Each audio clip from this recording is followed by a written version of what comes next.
Isang lalaki! Sinabi ng Panginoon at ito'y nangyari na! Isang lalaki ay pinagkaloob kay Zacarias at Elizabeth!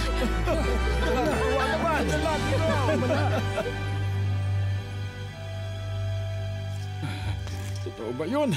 Ay, Kailangang ihangos ang ngalan ni Zacarias ang bata. Hindi. Ang pangalan niya ay Juan.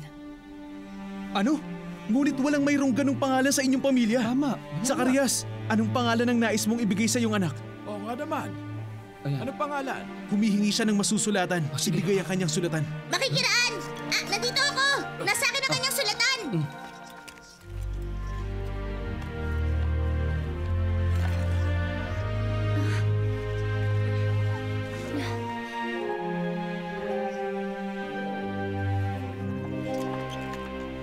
Ang sabi rito, ang pangalan niya ay Juan!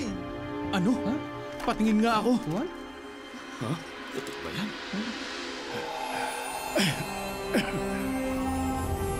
Purihin ang Panginoon, ang hari ng Israel, dahil binisita at sinagip niya ang kanyang bayan. At ikaw, aking anak, ay tatawaging propeta ng ating Panginoon dahil ikaw ang maghahanda para sa ating Diyos.